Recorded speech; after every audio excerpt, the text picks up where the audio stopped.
بہت بڑی فضیلت بھی ہے اور بہت بڑا شرف ہے کہ یہاں پر رہنے سے حاصل ہوتا ہے۔ المدینۃ خیر لہم لو کانوا یعلمون، یہ حدیث ان لوگوں کے لیے ہے جو مدینہ منورہ چھوڑ کر کسی معاشی خوشحالی کی وجہ سے چھوڑ کے جائیں گے،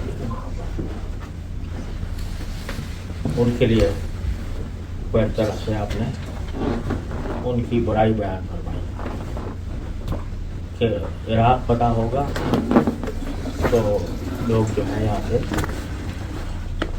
نقل مکانی کہتے ہوئے عراق ہو جا کے آباد ہو جائیں گے، اپنا سامان اسباب لے کے آباد ہو جائیں گے۔ والمدینۃ خیر لہم لو کانوا یعلمون، شام فتح ہوگا تو بہت سے لوگ شام کی طرف نقل مکانی کریں گے اور وہاں پر جا کر آباد ہو جائیں گے، وہاں کی خوشحالی کی وجہ سے، وہاں کی خوبصورتی کی وجہ سے۔ والمدینۃ خیر لہم لو کانوا یعلمون، تو یہ ان لوگوں کے لیے ہے کہ جو مدینہ منورہ چھوڑ کر کسی دنیاوی مفاد کی خاطر کہیں جائیں۔ البتہ حضرات صحابہ کرام رضی اللہ تعالیٰ عنہم اجمعین کا عمل یہ بتاتا ہے کہ اگر دین کی وجہ سے کہیں جانا ہو تو وہ یہاں رہنے سے بہتر ہے۔ یہی وجہ ہے کہ بڑے بڑے صحابہ کرام مدینہ چھوڑ کر گئے، حضرت عبداللہ بن مسعود، حضرت ابو درداء، حضرت بلال، حضرت ابو ایوب انصاری، کوئی کہیں سو رہا ہے تو کہیں سو رہا ہے۔ تو وہ اس لیے کہ مدینہ چھوڑنے کا مقصود کوئی خوشحالی یا معاشی بہتری نہیں تھی، بلکہ مقصد یہ تھا کہ دین کی خدمت، جس مشن کو نبی کریم صلی اللہ علیہ وسلم لے کر تشریف لائے تھے، اس مشن کو آگے بڑھانے کے لیے مدینہ چھوڑا اور پورے طیب نفس کے ساتھ چھوڑا، کہ طیب نفس کے ساتھ چھوڑا۔ اس لیے چھوڑا کہ مدینہ منورہ کا قیام اپنی جگہ بڑی نعمت، لیکن دین کے مقاصد کے لحاظ سے اگر کسی اور جگہ زیادہ بہتر انسان زندگی گزار سکتا ہو، خود اپنی اصلاح کے نقطہ نظر سے یا دین کو خدمت اور دعوت اور نشر اسلام کی وجہ سے، تو وہ یہاں پر رہنے سے زیادہ افضل ہے۔ اگر ایسا نہ ہوتا تو حضرت صحابہ کرام کبھی چھوڑ کر جاتے۔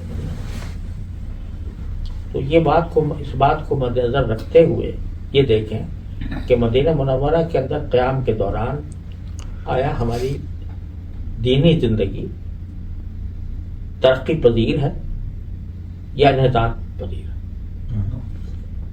اگر ترقی پذیر ہے، خود اپنی دینی حالت، اپنے اتباع سنت، اپنے حالات اور اپنے جو باطنی حالات وغیرہ، اور ساتھ ہی اگر کچھ اللہ تعالیٰ نے کوئی صلاحیت دی ہے، وہ صلاحیت آیا دین کے مقصد میں کام آ رہی ہے یا نہیں آ رہی ہے، اس نقطۂ نظر سے آدمی جائزہ لیتا رہے۔ اگر ایک آدمی باصلاحیت ہے اور وہ اپنی صلاحیت سے دوسروں کو دینی نفع پہنچا سکتا ہے، اور وہ اس لیے نہیں پہنچا رہا کہ یہاں رہتے ہوئے اس کا امکانات کم ہے، تو پھر اس کے لیے اگر کوئی دوسرا راستہ بنتا ہو اس میں وہ دین کی خدمت زیادہ کر سکتا ہو، اپنے اتباع سنت اس میں زیادہ ہو سکتا ہو، تو پھر اس کے لیے وہی راستہ اختیار کرنا زیادہ بہتر ہوگا۔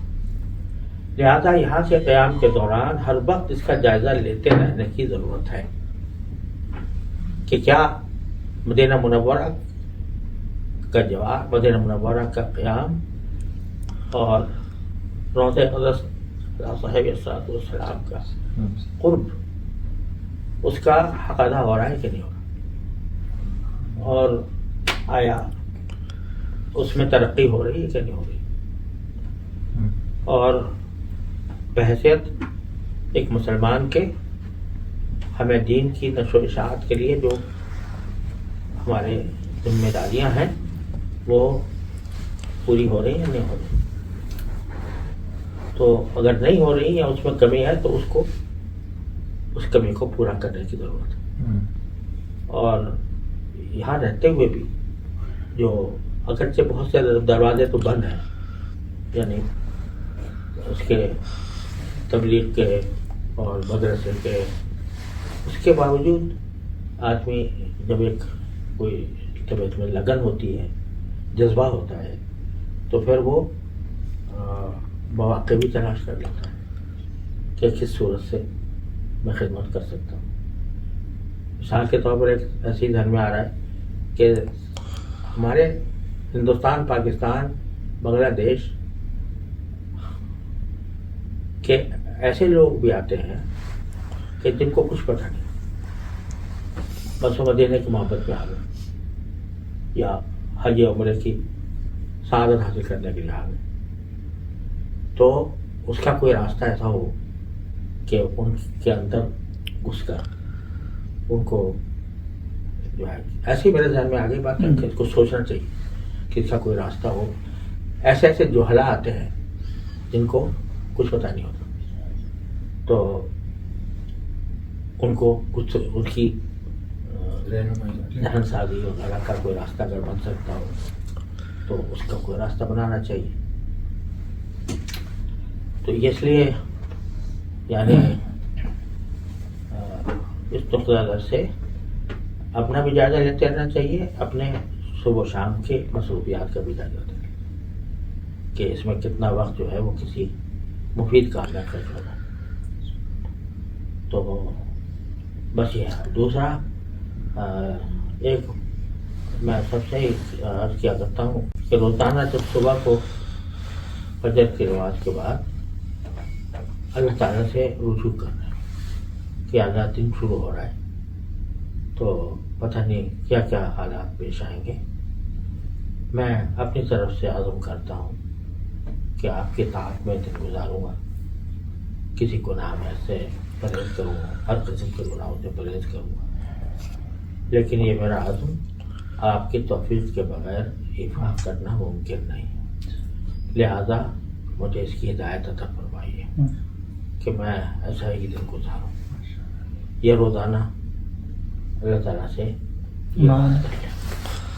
اور پھر دن میں اپنے دن کے اوقات کو ایک خاص نظم کا پابند بنائیں.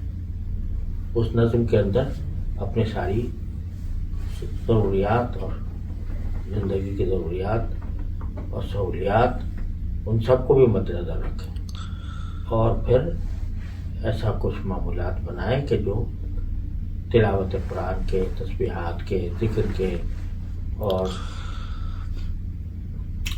دوسرے خدمت خلق کے، اور یہ جو میں نے عرض کیا اس قسم کے کوئی کام، دینی کام، اس کے، اور پھر اس نظم اوقات کی پابندی کریں کہ وہ چھوٹے نہیں.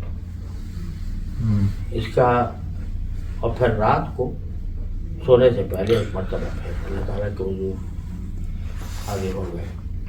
یا اللہ، آج میں نے صبح یہ ارادہ بھی کیا تھا، آپ سے دعا بھی کی تھی، لیکن پتہ نہیں کہاں بھٹکا کہاں بہکا. تو آپ اپنے فضل سے جہاں پر بھی میں بھٹکا بہکا ہوں تو اس پر میں آپ سے توبہ کرتا ہوں، توبہ کی تجدید کرتا ہوں، تو استغفار کرتا ہوں اور آئندہ کے لیے تجدید عزم کرتا ہوں. یہ کام روزانہ. یہ کہنے کو میں بھی نہیں بھی کہہ دیا، آپ نے بھی سن لیا اور اچھا بھی کہہ دیا، لیکن عمل میں آتا ہے روزانہ بلا ناغہ یا نہیں، اس کو دیکھو. سمجھے؟ کہنے کو آسان بات ہے اور قبول کرنا بھی آسان کام ہے، لیکن اس کے پر مداومت، اس کی پابندی روز کے روز. تو لیکن اگر روز کے روز پابندی کر لی تو انشاءاللہ اللہ تعالیٰ کے فضل و کرم سے آپ اپنی زندگی سنور جائے گی. انشاءاللہ. اللہ تبارک و تعالی ہم سب کو توفیق عطا فرمائے. آمین.